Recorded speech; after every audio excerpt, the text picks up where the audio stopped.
YouTube channel पुण्यार्थ कृति के सभी दर्शकों को कमलेश पुण्यार्थ का सादर बंधुओं, पिछले एपिसोडों में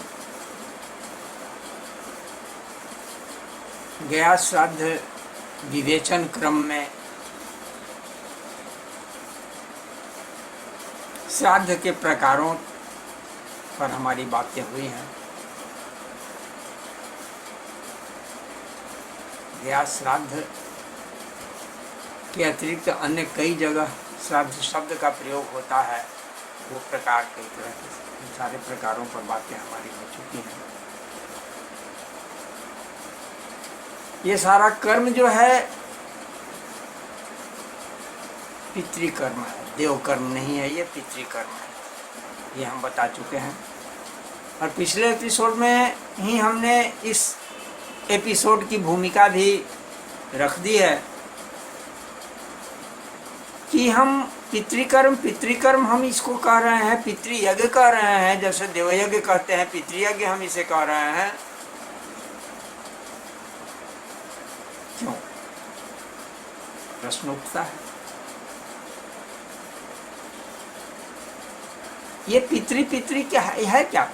इसकी भी व्याख्या दे चुके हैं कि दिवंगत लोग जो हैं, जो हमारे कुल के स्वजन परिजन जो भी हैं।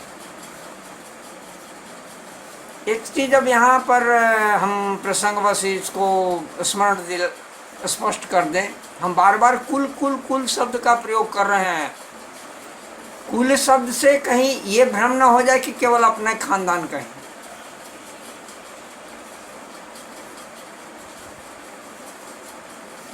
कुल शब्द बहुत व्यापक है। हम आमतौर पर 7 पीढ़ी और 7 कुल की बात करते हैं। पितृकुल, जिस खानदान में हम जन्म लिए हैं, ये पितृकुल कहलाया। ननिहाल का कुल मातृकुल कहलाया। ससुराल का कुल ससुर कुल हुआ। मौसी जहाँ पर हमारी है, बुआ हमारी जहाँ पर है, बहन जहाँ हमारी है, इस तरह से सारे लेकर के शब्द कुल होते हैं। इसलिए कुल शब्द जो भी कहेंगे तो अपने ही केवल खानदान की बात न समझे कुल पूरे समझ। पुनः अपने मूल बात पर आते हैं कि पितृयज्ञ की बात जो कर रहे हैं, पिछले एपिसोड में हम कह चुके हैं कि आगे हम पितरों से संबंध, पितृ कार्य क्यों कह रहे हैं, ये पितर हैं क्या। अभी तक आपको केवल इतना ही पता है कि दिवंगत लोग कहाँ हैं, गुजर गए, स्थूल शरीर उनका नष्ट हो गया, अग्नि में, जल में, मिट्टी में मिल गया। हम ये भी बता चुके हैं कि इस स्थूल शरीर से, ये 5 फुट 6 फुट का जो यह स्थूल शरीर है, इस स्थूल शरीर से निकल करके एक सूक्ष्म शरीर अंगुष्ठ बराबर का निकला है, और वो अपने कर्मानुसार वो किसी अन्य लोक की यात्रा पर निकल पड़ा है। ये यात्रा है। मृत्यु को हम हमारे सनातन धर्म में महायात्रा कहते हैं। सामान्य स्थिति में कहीं पर महायात्रा शब्द का, अगर कोई यात्री है, कहीं कोई जा रहा है, आप किसी को सी ऑफ करने गए हैं स्टेशन पर, वहाँ अगर महायात्रा शब्द का प्रयोग कर देते हैं, कोई लंबी यात्रा के लिए निकला हुआ है और उसके लिए महायात्रा शब्द का प्रयोग कर देंगे तो बिल्कुल अनिष्टकारक ही बात। महायात्रा वो है मृत्यु, क्योंकि जाता से ध्रुव मृत्यु ध्रुव जन्म मृत्यु सोचो, गीता का मन। जो जन्म लिया है, जो आया है मृत्यु भुवन में, उसे छोड़ना है मृत्यु भुवन, और जो छोड़ा है उसे पुनः आना है अपने कर्मानुसार। हाँ, इस बीच में विशेष प्रक्रियाओं के तहत अगर उसे स्वर्ग या मोक्ष या अन्य लोगों की प्राप्ति हो जाती है तो बात हम कर रहे हैं पितृ की। तो पितृ जैसे हम इस भूमंडल में, पृथ्वी पर, मनुष्य ही नहीं, ये चर्चाएं मिलती हैं कि पुराणों में, विशेष करके कथाक्रम में। ऐसे भी सामान्य जन भी इन बातों से अवगत हैं। 84 लाख योनि की बात हम करते हैं, 84 लाख योनियों की बात होती है। तो उसमें हम जो हैं मनुष्य योनि में है, कोई पशु योनि में है, कीट योनि में है, तिर्यक योनि में है, पशु पक्षी जितने भी प्राणी छोटे छोटे, यहाँ तक कि आपके छोटे से छोटे जीव जंतु जो हैं जिनको हम नंगी आंखों से नहीं देख सकते हैं, विज्ञान की आधुनिक भाषा में कहें तो जिसको हम बैक्टीरिया और वायरस की बातें कर रहे हैं, सभी इस 84 लाख के अंदर ही हैं। और ये भी ध्यान रखें कि किसी नई योनि का सृजन नहीं हो सकता है। सृष्टि प्रक्रिया में एक बार जो सेट कर दिया गया है, एक बार जो निर्धारित कर दिया गया है, वही है, कम बेसी होने का सवाल नहीं है।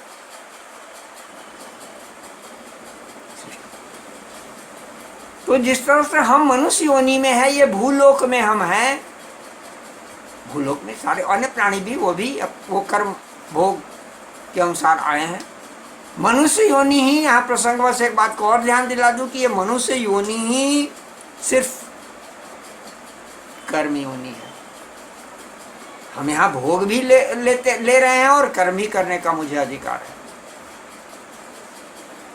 यही कारण है कि देवता लोग भी लालायित रहते हैं और कहीं किसी योनि में कर्म करने का अधिकार नहीं है। मतलब कि उत्थान और पतन का अवसर, नया अवसर नहीं बन सकता है। जो पहले से उनका पूर्व निर्धारित कर्म से तय है, उसी के अनुसार वो आगे या पीछे, ऊपर या नीचे, प्रमोशन और डिमोशन उसी से आधार पर होते रहेगा। और कर्म का फल जब पूरा हो जाएगा तो फिर उन्हें पुनः जन्म लेना पड़ेगा, जब तक कि मृत्यु नहीं होती, ये मोक्ष नहीं, मोक्ष की प्राप्ति नहीं हो रही है। मोक्ष फिर एक अलग अवधारणा है। अभी पितृ शब्द को हमको, पितृ स्थिति को हमको स्पष्ट करना मेरा यहाँ इसे पेशोधन उद्देश्य है। तो जैसे ये मेरा मृत्यु भुवन है पृथ्वी, हम स्वर्गलोक की बात करते हैं, इंद्रलोक की बात करते हैं, गंधर्वलोक की बात। इस कहने का मतलब यह है कि इस ब्रह्मांड में, अखिल ब्रह्मांड में कई कई लोक हैं, अनगिनत।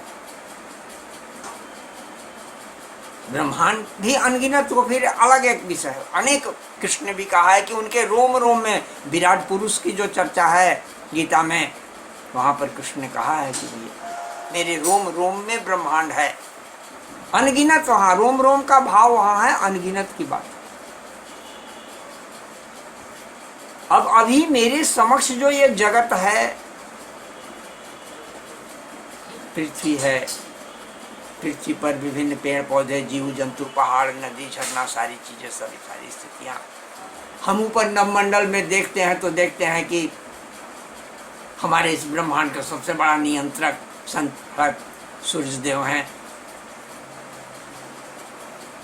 अन्य अन्य ग्रह हैं, नक्षत्र हैं, तारे वगैरह वगैरह। ये सब हमारे इस एक ब्रह्मांड के ही सदस्य हैं। और इसके इतर, इससे परे अन्य अन्य बहुत सारे ब्रह्मांड, अनेक ब्रह्मांड हैं। सृष्टि बहुत विशाल है। तो जैसे स्वर्गलोक है, पाताल लोक, सामान्य तौर पर 13 की बात करते हैं। ये हम लोग तल पर, भूतल पर हैं। भू, भू इसको संस्कृत में भू शब्द कहते हैं, भू। इससे ऊपर भुव, स्वः, मह, जन, तप, सत्यम, ये 7 क्रम ऊपर के ही होते हैं।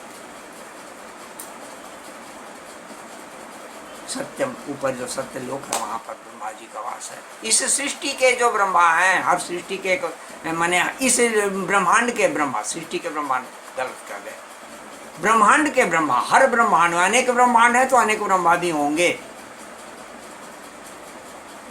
हर ब्रह्मांड के एक विष्णु होंगे, हर ब्रह्मांड के एक शिव होंगे। अब यहाँ भ्रमित होने की आवश्यकता नहीं है कि हम तो अब तो आज तक जानते थे कि ब्रह्मा विष्णु में ऐसे के तीनों हैं। एक ब्रह्मांड के बारे में हम ये जानकारियां रख रहे हैं।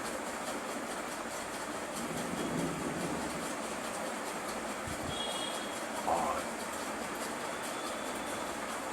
इसी तरह से इससे नीचे भी तल, तलातल, सुतल, जितल, रसातल, महातल, पाताल, सात नीचे भी है, तो 14 की हम ये गणना करते हैं। मतलब कि 14 स्तरों में ये करके ये दे सकते हैं कि भाई हमें और तो कुछ बहुत तो हमको दिख नहीं रहा है, दिख नहीं रहा, बात सही है। लेकिन ये वैसी ही बात है जैसे आप किसी लैब में जाएं, पैथोलॉजिस्ट ने एक बूंद खून निकाला और उसको स्लाइड पर लगाया और माइक्रोस्कोप से उसको देखा और उसने बोला कि इतने इतने इसमें ये चीजें हैं, इसमें ये कीटाणु, इसमें ये है, ये है, सारी चीजें। आपको तो नहीं, आप तो कह रहे हैं कि रक्त का एक बूंद तो है और तो कुछ है नहीं इसमें। वो कह रहा है कि है, क्यों कह रहा है कि कारण कि उसके पास वो सूक्ष्मदर्शी यंत्र है, माइक्रोस्कोप से वो देख रहा है। तो ठीक वही स्थिति है कि दृष्टि भेद है। हमारी दृष्टि में, सामान्य दृष्टि में ये क्षमता नहीं है, इसलिए हमारे साथ ही बहुत सारे चीजें हैं जो दृश्य नहीं है, हम नहीं देख पा रहे हैं। मेरे लिए वो दृश्य नहीं है, इसका मतलब कि उनका अस्तित्व नहीं है, ऐसी बात नहीं है। अस्तित्व है। हम देवताओं को नहीं देख पा रहे हैं, हम भूत प्रेत को नहीं देख पा रहे हैं। जैसे एक मनुष्य, हमारी एक 84 लाख योनि की जो भी हम चर्चा किए, मनुष्य एक योनि है, हाथी एक योनि है, गाय एक योनि है, कीट पतंग एक योनि है, इसी तरह से प्रेत भी एक योनि है, देवता भी एक योनि है उन्हीं 84 लाख में। इसी तरह से अब वहाँ भी जैसे हमारे यहाँ बहुत तरह से वर्ण और जातियाँ नाना प्रकार की हैं, तैसी उधर भी, वहाँ भी देव योनि में ही पितृ एक वर्ण की तरह जैसे विभाजन उसको आप कर सकते हैं। गंधर्व हैं, कुबेर हैं, यक्ष हैं, यक्ष राक्षस गंधर्व वगैरह। राक्षस यहाँ ये जो हम राक्षस कर रहे वो दैत्य राक्षस की बातें कर रहे हैं, एक राक्षस एक दिन योनि। उसी तरह से पितर एक योनि है, अपने कर्मानुसार वहां पर लोग पहुंचते हैं। अब योनि है तो उनके लिए एक स्थान होना चाहिए। मनुष्य हम हैं तो ये भूलोक में है, पितृलोक हैं तो पितरों का एक अलग लोक है, पितृलोक। पितृलोक, पितरलोक, जो भी दोनों सही, दोनों शब्द वो पितृलोक में है। देवलोक देवता देवलोक में है, गंधर्व गंधर्व लोक में है, किन्नर किन्नर लोक में है।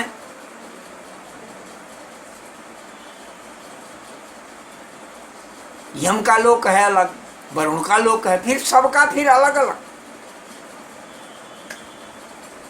इस तरह से पितृलोक भी एक है। अब चूंकि हमको सृष्टि की बहुत गहरी विवेचना में जाना मेरा उद्देश्य नहीं है, हमको पितृलोक के बारे में कुछ संक्षिप्त चर्चा यहाँ कर देनी है। अब इसकी शुरुआत हम यहाँ से करते हैं, थोड़ा सा पीछे लौट करके, कि अभी पिछले एपिसोड में हमने बताया था कि नांदी मुख श्राद्ध शुभ कर्म में हम प्रयोग करते हैं, और नांदी मुख श्राद्ध देव कार्य की तरह पूर्वाभिमुख होकर के करते हैं। और बाकी ये जो कर्म है, चाहे वो मृतक का श्राद्ध कर रहे हैं या एकोदिष्ट कर रहे हैं या त्रिपिंडी कर रहे हैं, अन्य नांदी श्राद्ध छोड़ करके बाकी श्राद्ध के जितने भी प्रकार हैं वे सभी दक्षिणाभिमुख क्रिया है। क्यों? अब यहीं से हमारे पितृलोक का कनेक्शन। हम जहां हैं भूतल पर हम हैं,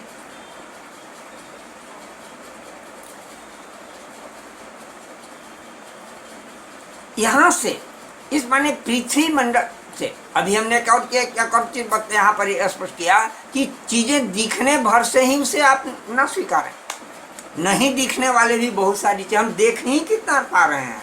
हमारी दृष्टि की चर्म चक्षु जो है इसकी क्षमता ही कितनी है, बहुत सीमित क्षमता है।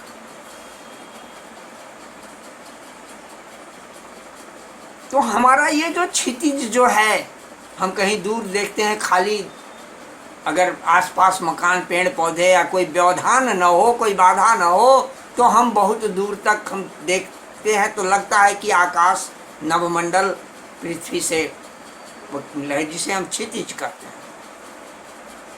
वास्तव में वो कोई है जगह नहीं। हम जब वहाँ उतनी दूर जाएंगे तो वहाँ पर कहीं कुछ नहीं मिलेगा, वो फिर उतना ही दूर निकल जाए।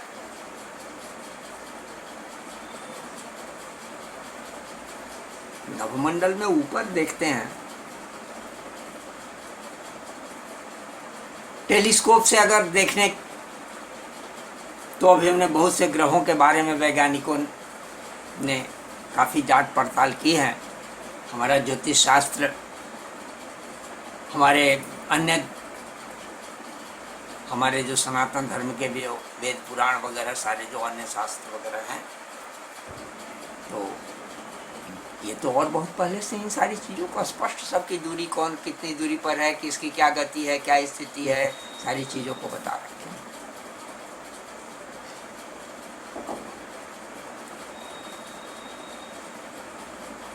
पहले यमलोक को पुराणों ने तो स्वीकार किया था, लेकिन विज्ञान ने तो बहुत बाद में उसे अभी जैसे नवग्रहों के साथ साथ नेपच्यून प्लूटो वगैरह की बात करते हैं, अरुण वरुण यम, एक बहुत दूरी पर। यम जो है, यमलोक जो है वो भी दक्षिण दिशा में ही है। हम जहां हैं यहां से वो दक्षिण दिशा में ही होगा। मंडल में मंगल ग्रह का स्थान भी दक्षिण दिशा ही है। दक्षिण दिशा के हर ग्रहों में, हाँ, ये हर दिशाओं में, दिशा एक सुविधा के लिए एक मान्य स्थल कहें इसे, जहाँ है दक्षिण, जहाँ मंगल है, मंगल और यम के करीब में ही, और इन्हीं सी एंगल पर थोड़ा केवल डिग्री का फर्क होता है, और वहीं पर पितृलोक की भी अवस्थिति है। तो चूंकि पितृलोक, हमारे पितर जो हैं वहां हैं, सूर्य को हम अर्घ्य दे रहे हैं, तो नियम ये कहता है, तरीका यह है कि हम सूर्य की ओर मुंह करके हम अर्घ्य दें। हम मंदिर में किसी देवता का दर्शन कर रहे हैं तो उनको अपने सम्मुख रख करके हम दर्शन कर रहे हैं, पूजन कर रहे हैं। तो उसी तरह से चूंकि पितृ कार्य हम ये कर रहे हैं, तो दक्षिणाभिमुख हो करके ही, दक्षिणाभिमुख, दक्षिण की ओर मुंह करके ही करने की बात है।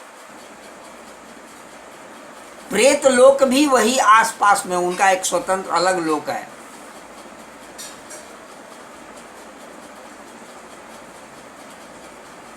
वही यमलोक, प्रेतलोक, पितृलोक वही आसपास में ही। हालांकि सूक्ष्म विचार करने में उन पे काफी दूरी है, हजारों नहीं लाख, माने और अधिक दूरी, हजारों मील नहीं लाखों मील की दूरी कह सकते हैं। बिल्कुल मैं यहाँ एग्जैक्ट दूरी की मैं नहीं बता रहा हूँ, वो ज्योतिष का फिर एक अलग विषय हो जाएगा, फिर हम विषयांतर ज़्यादा होने लगेंगे। काफ़ी दूरी है, लेकिन लगभग एक ही दिशा में ये थी। यही कारण है कि यम के निमित्त भी हम कोई काम करते हैं तो दक्षिणाभिमुख होकर के करते हैं, पितरों के निमित्त भी हम कोई काम करते हैं तो दक्षिणाभिमुख होकर के करते हैं, और प्रेतों के निमित्त भी हम, प्रेत श्राद्ध जब एक व्यक्ति के उद्देश्य से जो हम श्राद्ध कर्म करते हैं तो वहाँ भी सारी क्रियाएं दक्षिणाभिमुख होती हैं। ये स्थिति है पितृलोक की, और यही कारण है कि हम दक्षिण में होकर के सारे काम करते हैं।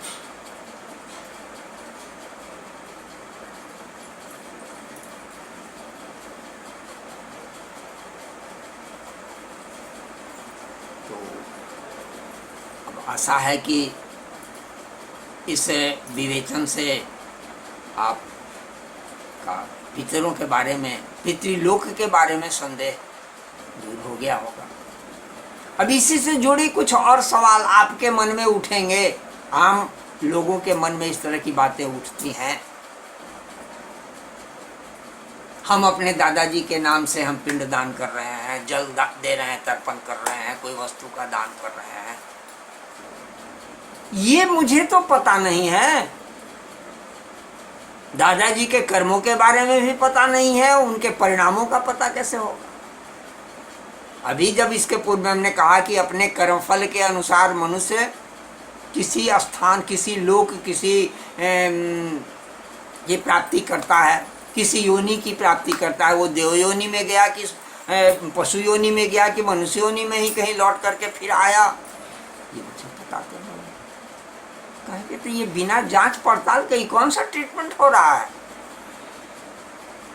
जो नास्तिक विचारधारा वाले हैं, जिन्हें इन बातों का, इस विज्ञान का, इस तकनीक का ज्ञान नहीं है, वो तो सीधे सवाल ये करते हैं, ये व्यर्थ की बातें हैं, ये झूठ मूठ की ठगी की बातें हो रही हैं।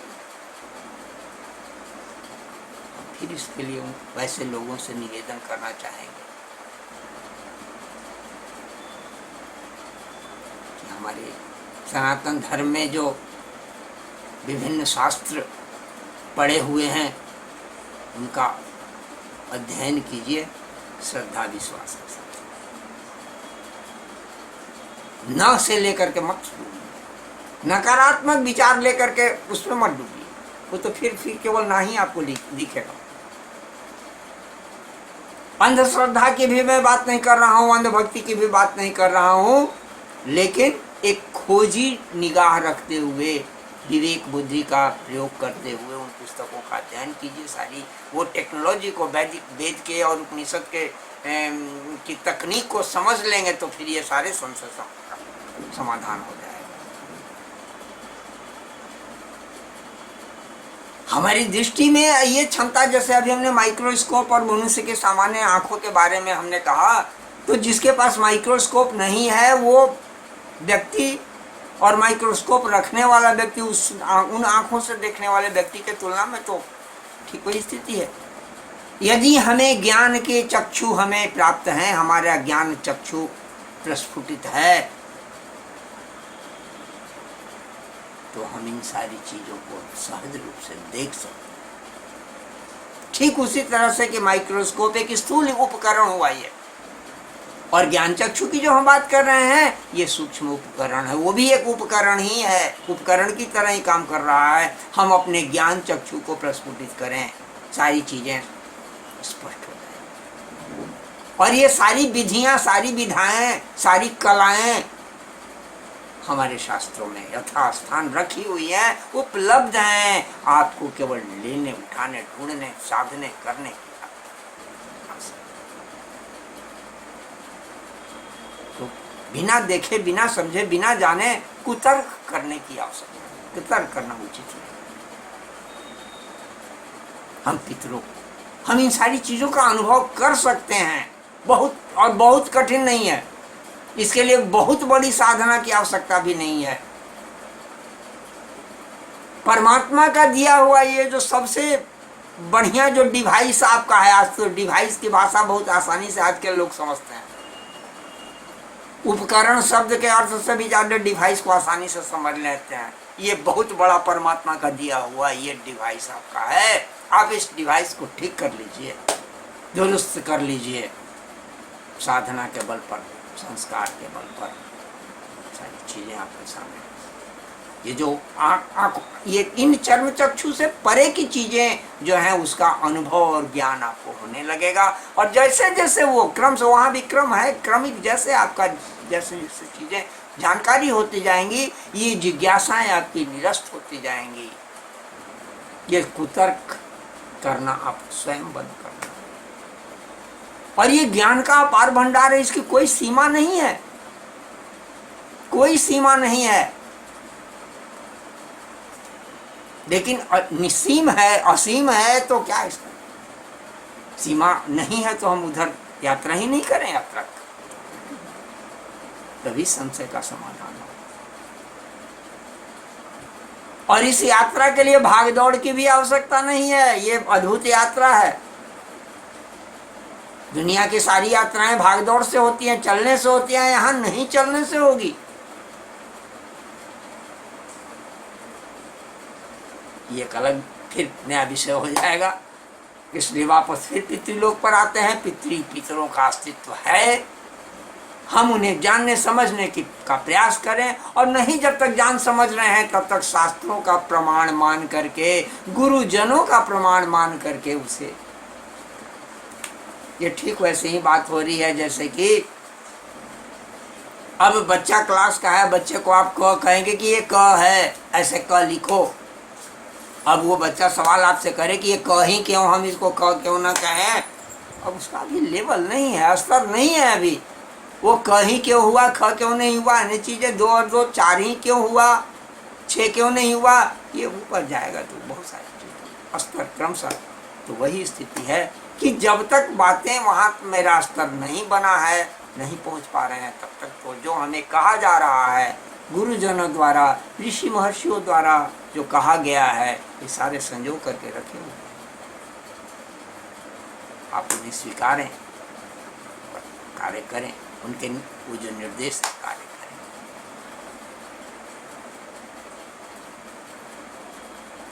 इस तरह से पितृलोक के बारे में आपके शंका का समाधान काफी हद तक हम समझते हैं कि हो चुका होगा।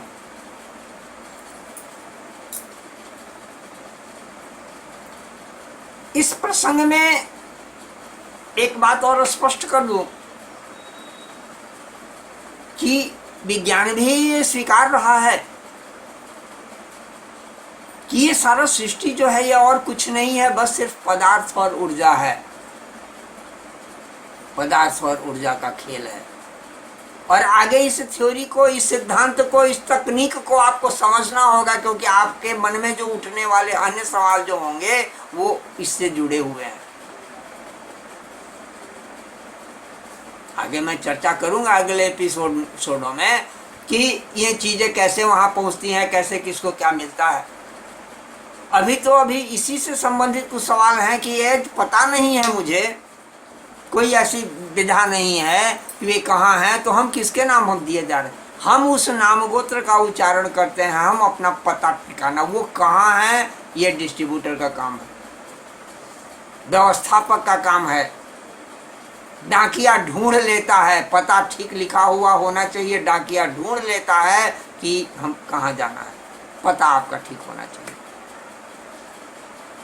हम अपने पिता को, हम अपने दादा को, हम अपने नाना के नाम ले, उनका नाम गोत्र, यहाँ जो उनका नाम, इस स्थूल शरीर का जो नाम गोत्र था वो लगा करके, यही उनका एड्रेस है, यही उनका टैगलाइन है।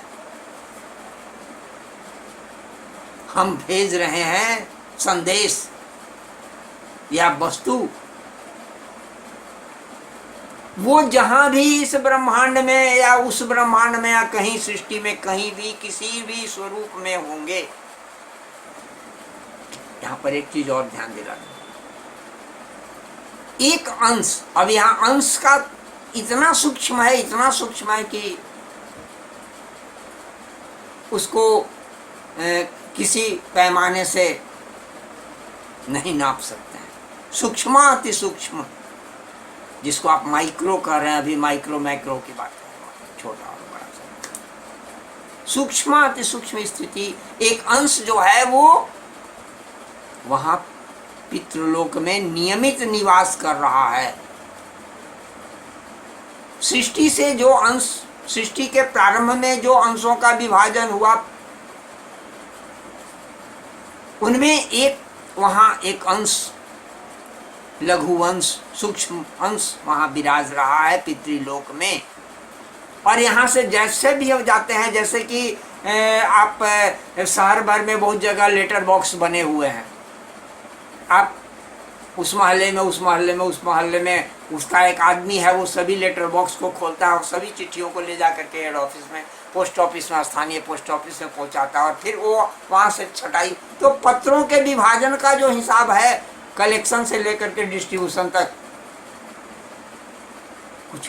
कुछ कुछ देखिए, बहुत सी चीजों को एकदम हूबहू उसके लिए अनुकूल शब्दों को ढूंढ पाना बड़ा कठिन होता है, खास करके इन सब विषयों में।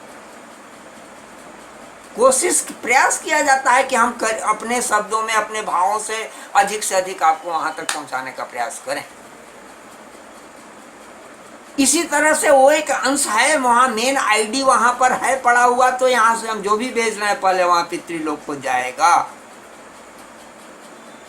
वहां उसका जो फाइल मेंटेनेंस सिस्टम है, ये आपके वर्तमान अभी चिप्स और ये इलेक्ट्रॉनिक के माध्यम से जो चीजें आप समझ पा रहे हैं, एक छोटे से 1 सेंटीमीटर के एक चिप्स में इतने सारा डाटा भर लेते हैं। आज से ये 50 साल पहले, 40 साल पहले तक ये असंभव जैसी बातें थी, आज आपके सामने है। ये भौतिक विज्ञान ने आपको दिया। तो उसी तरह से मेरा जो वैदिक विज्ञान है उसको समझें, और जितना अधिक क्रमशः समझते जाएंगे आपके ज्ञान चक्षु प्रस्फुटित होते जाएंगे, सारे संशय आपके दूर होते जाएंगे। वहां पहुंचता है इस तरह से वो पितृलोक में, और वहां से फिर अभी वो कहाँ है, हो सकता है कि वो गंधर्वलोक में, अभी वो अपने कर्मानुसार गंधर्वलोक में उनका ट्रांसफर हो गया हो, स्थानांतरण हो गया हो, विद्याधर लोक में चले गए हों, देवलोक में चले गए हों, स्वर्गलोक में चले गए हों। देवताओं में भी सभी देवताओं के अलग अलग स्वतंत्र, जैसे आप एक व्यक्ति का एक मकान होता है, एक महल होता है, उसके स्थिति के मुताबिक वही उसी तरह से वहां व्यवस्था है। तो वहां से वो शॉर्टिंग होकर के, छटाई होकर के फिर वहां पर वो जाएगा। वहां जाने पर इसके बाद वहां पता चले कि नहीं, अभी तो वो अमुक, अभी तो फिर पृथ्वीलोक में फलानी जगह वो फिर मनुष्य योनि में चला गया है। मतलब कि मुख्य वो हेडक्वार्टर में सारी चीजें पहुंचेंगी और वहां से जांच करके, और ये सब क्षणांश, अभी पृथ्वी पर बैठे हुए सैटेलाइट सेंटर जो हैं हमारे हैं, हम पृथ्वी पर बैठे हुए हजारों करोड़ों मील की दूरी पर क्या हो रहा है, और यहाँ से हम रिमोट कंट्रोल से सारी चीजों को नीचे जमीन पर बैठ करके हम अंतरिक्ष को नियंत्रित कर रहे हैं। इसी विज्ञान को थोड़ा और विकसित कर दीजिए तो ये चीजें और स्पष्ट होने लगेगी। दुर्भाग्य है हमारा कि हमारे ही वेदों का वो विज्ञान लेकर के पाश्चात्य लोगों ने अध्ययन किया, मनन किया, हम उसको ना कह करके टालते गए, दरकिनार कर दिए, उस पर यकीन नहीं, विश्वास नहीं किया, और वो उसको मनन किया, और आज वो सारी चीजों को कुछ भी नया नहीं हो रहा है। जो नया लग रहा है वो नया नहीं है, वो सब पुराना ही है। हमें पता नहीं था, इसलिए मेरे लिए वो नया लग रहा है। तो इस तरह से वहां विभाजन का कार्य, वितरण का काम होता है इस कायदे से। अब वो जहां भी होंगे, इसलिए ये संशय मुझे नहीं करना चाहिए कि हमारे दादाजी, हमारे परिजन, हमारे पिताजी, हमारी माताजी, हम तो उनके नाम में ये भेज रहे हैं, पता नहीं, मुझे यही नहीं पता है, हमारे कर्मकांड कराने वाले आचार्य को भी ये बात नहीं पता है, पुरोहित को ये बात नहीं है, तब भेज कर क्या रहे हैं, कर रहे हैं वो क्रिया, हमारा द्रव्य शुद्धि, क्रिया शुद्धि, भाव शुद्धि,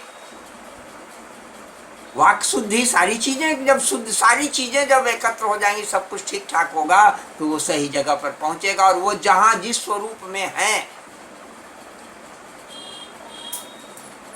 और अलग अलग स्थानों पर अलग अलग रूप में उनके अनुकूल चीज के रूप में परिवर्तन होकर के, इसीलिए मैंने पदार्थ और ऊर्जा की बात मैंने पहले की कि पदार्थ और ऊर्जा के अतिरिक्त कहीं कुछ है ही नहीं, और पदार्थ का ऊर्जा में, ऊर्जा का पदार्थ में रूपांतरण एकदम निरंतर पूरे सृष्टि में चल रहा है।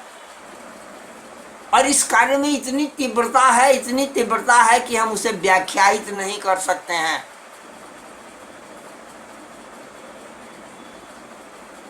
इस हिसाब से परिवर्तित हो करके अनुकूल वस्तु के रूप में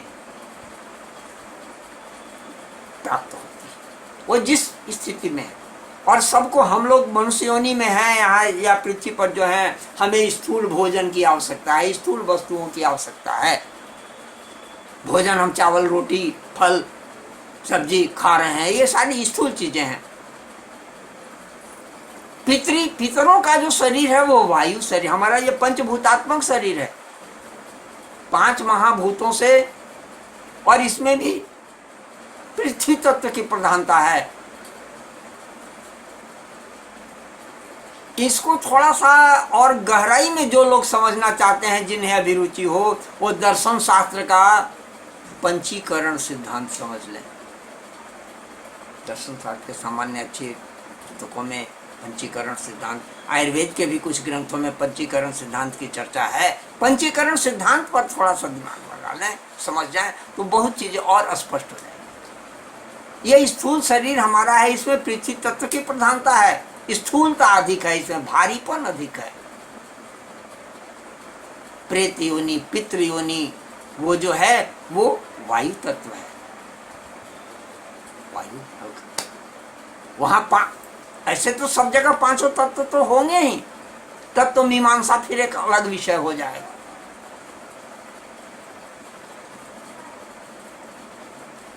अभी आप मोटे तौर पर यही समझे कि हमारे इस शरीर में मिट्टी का अंश ज्यादा है, बाकी बहुत सीमित मात्रा में क्रमिक, और उनके शरीर में वायु तत्व का अंश ज्यादा है। मिट्टी वहां भी है, लेकिन वायु का अंश ज्यादा है। 5 ही तो मुख्य है।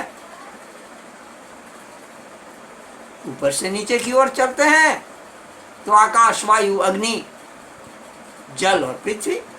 नीचे से ऊपर की ओर जाते हैं तो पृथ्वी, जल, अग्नि, वायु और आकाश। ये 5 ही तो मुख्य तत्व है, महातत्व, पंचमहाभूत है ये, तो ये उनका वायु तत्व है। ये जितने भी इसी तरह से फिर अग्नि तत्व के भी एक एक तत्वों की प्रधानता लेकर के एक एक लोक में पास करने वाले प्राणी हैं। तो इस तरह से जो जिस रूप में है, जो जिसे जो चाहिए।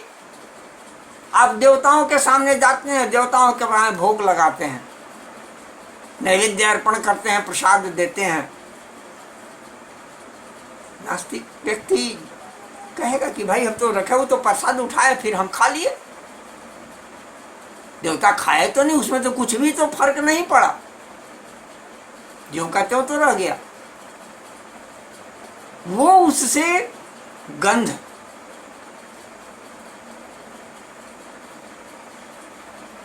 ग्रहण किए, वही उसी से उनकी तृप्ति हुई।